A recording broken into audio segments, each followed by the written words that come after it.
Welcome to Leo, everybody. August 10th, as we hurl towards a solar eclipse, energy is strong. If you're like other people I know, you might have skipped out on a little bit of sleep. We're going to talk about all this coming up and what we need to do in today's CIRF report.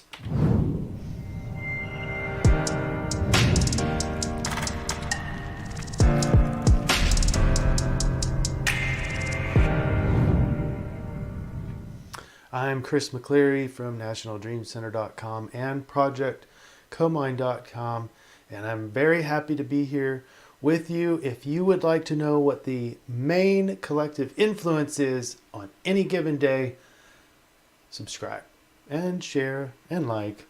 Thank you. I do appreciate all your support so far. The CIRF report is the collective influence report and forecast. It looks for the biggest influence that's going to be affecting us collectively. And we have, we'll go into it when we get to the astrology. Let's start with numerology. August 10th is very ambitious. And it will get where it's going with little disregard for who or what might be in its way. Does that not sound like Leo? Next, the moon is just entered into Leo. So we see this little gaggle here with the north node, the moon, the sun, and Mercury has apparently passed, but they're all going to be converging together, conjoint, with the solar eclipse early in the wee hours tomorrow morning, tonight.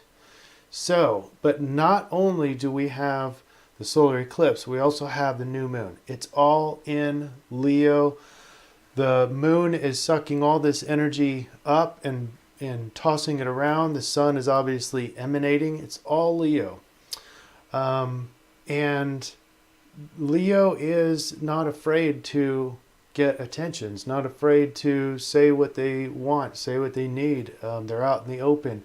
Now, it doesn't make us all extroverts, but the influence is that, well, at least maybe I should go to the Dreambot first. The influence is, at least today, is attention seeking.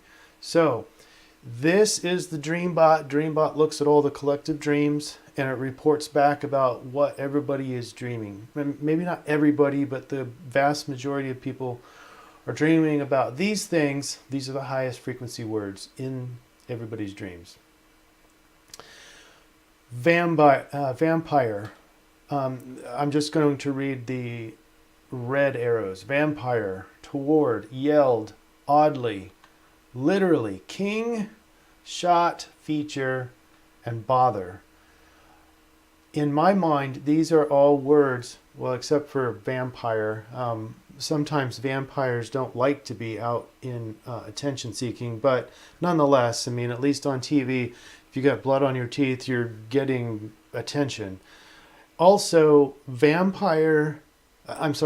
also Leos with their vast amount of energy and attention seeking and getting out there and not being afraid of the limelight tends to attract energy vampires because people like that energy. It's basically an emanation of the sun, that yang energy, and people feed off of it. So Leos tend to attract vampires, if you will, energy vampires. So that's kind of a double meaning there. But the rest of these words are very Leo strong and attention seeking. Now what I find interesting is this blue segmented arrow, and the way I take and the word is invisible. So it's quite opposite of the list that I've developed, which is attention seeking, but yet we're invisible. And this is the way that I'm taking this, because this is at the bottom of the list. The stronger words or the more frequent words are towards the top. Invisible appears to be at the bottom.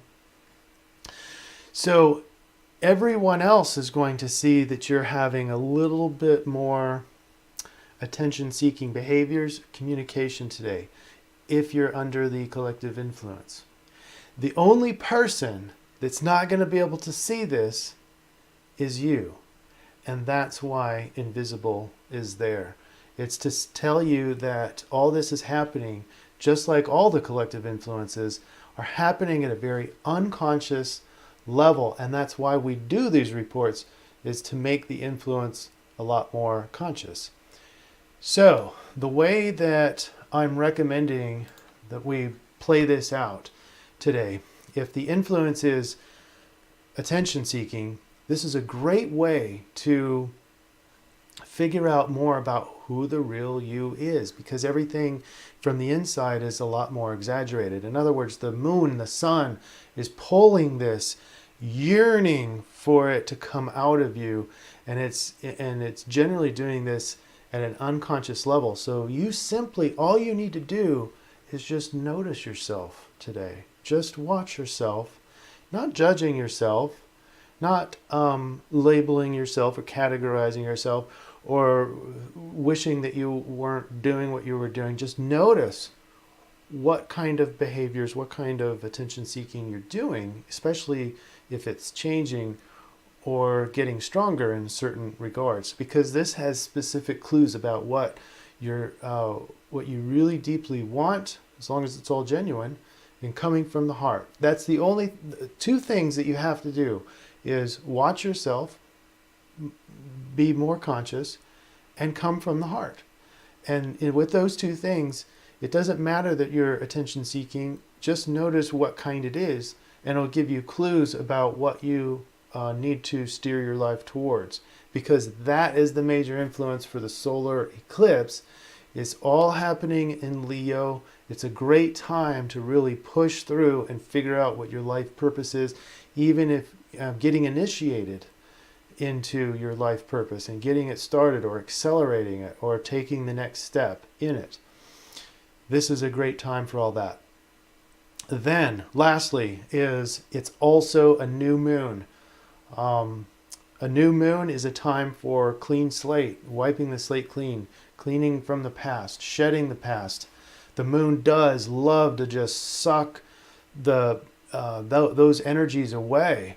And if we allow those to be sucked away by the moon, it will do that. And it allows us to clean up and clean our space and move on, allowing the new to take place. Always have to replace that with something else. So that's what the meditation is for.